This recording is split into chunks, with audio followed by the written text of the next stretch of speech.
Bonjour Monsieur Hervé, il y a quelques jours alors que je regardais ma page Facebook, je suis tombé sur une petite vidéo de votre production. J'ai d'abord été très étonné de vous voir arriver parmi mes amis.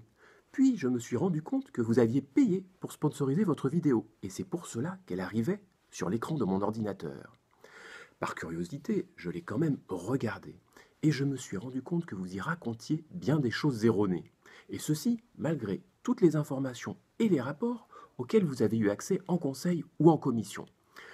Alors, puisque la pédagogie c'est l'art de la répétition, j'ai décidé de vous répondre encore une fois par le même biais en produisant moi-même cette petite vidéo.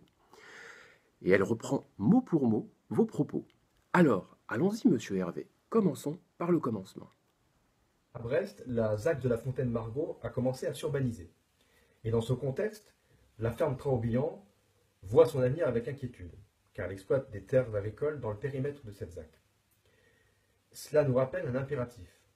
Nous devons lutter contre l'étalement urbain, nous devons protéger l'agriculture et protéger l'élevage, parce que ce sont des secteurs importants de l'activité économique bretonne, et ils participent à la souveraineté de notre pays. Ils sont un des moyens de l'indépendance nationale. Ouh là là, monsieur Hervé, comme vous y allez, je crains que vous ne vous soyez trompé de crèmerie. L'agriculture comme modèle de l'indépendance nationale et pour la souveraineté de notre pays, ce n'est vraiment pas le credo de la ferme de Traembian. La ferme de Traembian est sur une agriculture périurbaine locale, de petite taille et de qualité. Elle fonctionne d'ailleurs beaucoup avec les circuits courts. Nous travaillons avec eux depuis plusieurs années et nous travaillons aussi avec la Chambre de l'agriculture, la SAFER et le département du Finistère pour trouver des solutions de compensation face à l'urbanisation. Pour ce qui est de la nécessité de lutter contre l'étalement urbain, monsieur Hervé, nous sommes d'accord. Mais par contre, je crains que ce ne soit pas avec les solutions que vous proposez que nous puissions y arriver. La suite. La politique de l'habitat qui est mise en œuvre par Brest Métropole, par la majorité socialiste à la métropole, est une politique qui est dépassée. Elle est fondée sur un diagnostic qui date de plus de 10 ans. Le desserrement des ménages, qui souvent est mis en avant pour justifier cette politique, est en train d'évoluer. Il est en train de ralentir. Il faut donc infléchir cette politique. Et il faut notamment réduire le nombre de ZAC et réduire leur superficie. Cela afin d'épargner les terres agricoles, et notamment celles de la ferme Traembian. Ouh là là, monsieur Hervé, vous ne mâchez pas vos mots. Pensez-vous réellement que monsieur Augor, monsieur Cap, monsieur Roudot ou monsieur Gourville appartiennent à une majorité socialiste? N'est-ce pas un tout petit peu manqué de finesse politique? Cela dit, vous avez raison, monsieur Hervé. La majorité, même la totalité des maires des communes de la métropole partagent l'analyse d'un besoin en nouveau logement. Croyez bien que tous les maires de la métropole, et pas seulement les trois socialistes, souhaitent que des nouveaux logements soient créés sur leur commune, à la fois pour compenser le desserrement des ménages, mais aussi pour accueillir de nouveaux habitants. Sur le desserrement des ménages, justement, vous affirmez que le diagnostic date de plus de 10 ans. Je vous conseille de sortir un peu des frontières de la métropole et d'aller discuter avec les 81 maires des autres communes du pays de Brest. Parce que voyez-vous, les chiffres que vous mettez en doute viennent juste d'être validés à nouveau dans le nouveau document d'orientation du SCOT qui s'écrit en ce moment et validé par l'ensemble des communes du pays de Brest.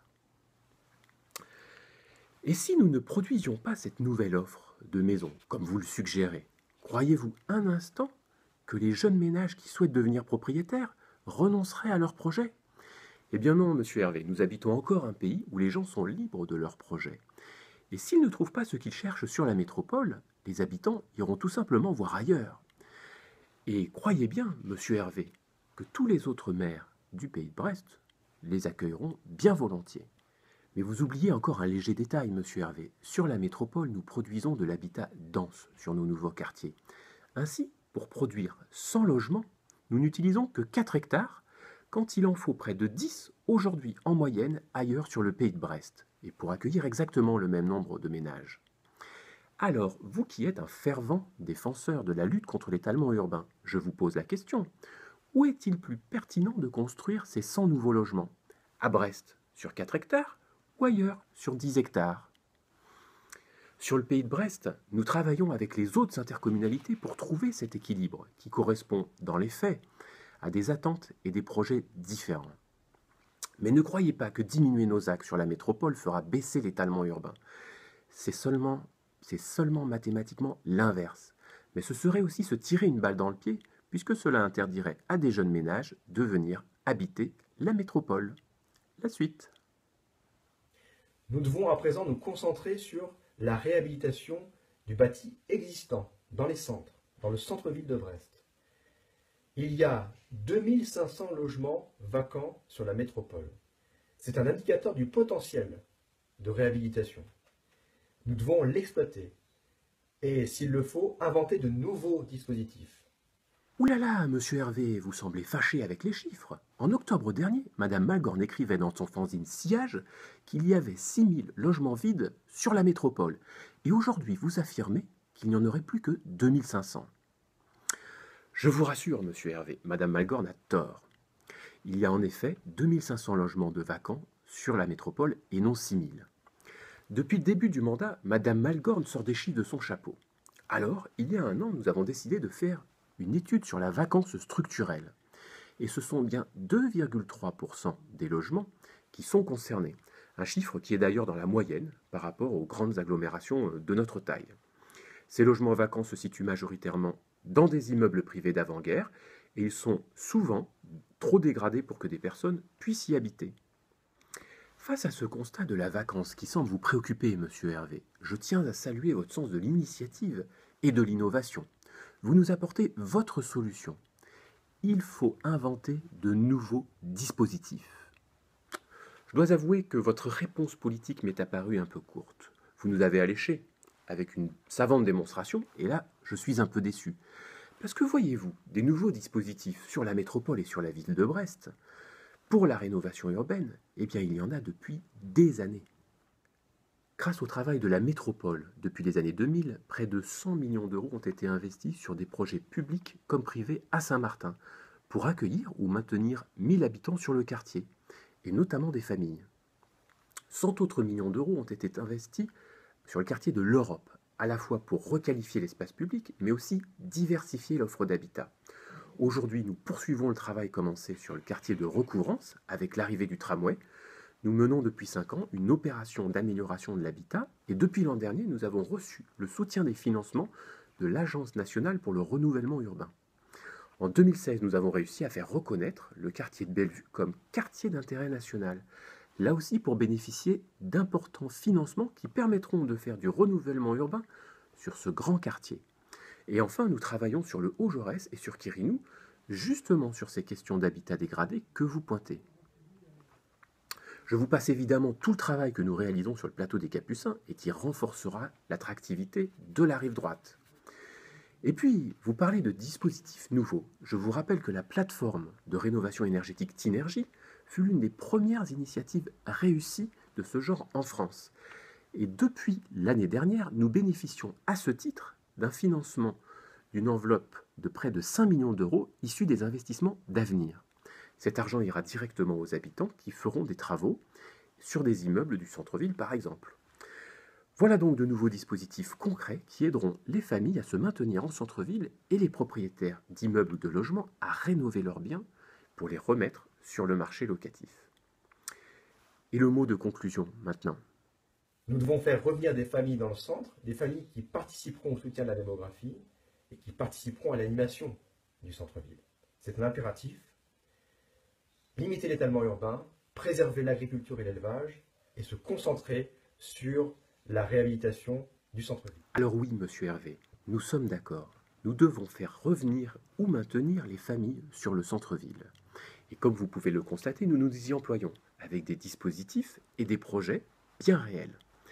Nous sommes aussi d'accord sur l'objectif de limitation de l'étalement urbain pour préserver le foncier agricole, mais aussi les espaces naturels et la biodiversité. Mais non, monsieur Hervé, il ne suffit pas de concentrer nos efforts et nos politiques sur de la réhabilitation sur le centre-ville. La production de logements neufs est aussi une nécessité. Je vous rappelle d'ailleurs que sur la métropole, ces nouveaux logements sont loin d'être exclusivement sur des extensions urbaines qui produisent l'étalement urbain. Reprenez le bilan du plan local de l'habitat que vous avez voté en décembre. Et vous verrez que depuis 3 ans, 69% des nouveaux logements sont réalisés en renouvellement urbain, à l'intérieur même des quartiers déjà urbanisés.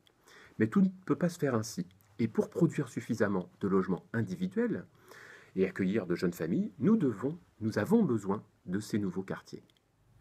Aussi, je ne peux pas vous laisser faire croire, comme vous le faites, qu'il ne faut plus produire de logements. Car ce que vous proposez nous mènera directement à ce que vous dites craindre pour notre cité.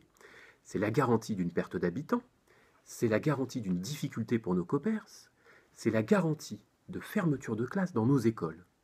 C'est l'assurance du déclin que vous mettez tant en avant dans vos discours. Ne plus produire de logements, ce serait pour notre ville vieillir quand tout le reste du territoire se développe justement avec intelligence. Monsieur Hervé, nous continuerons à avoir une politique équilibrée sur la métropole, parce que nous aimons ce territoire et que nous avons de l'ambition pour lui. Nous avons bien conscience que tout changement apporte son lot de difficultés, de résistance et de nécessaires adaptations.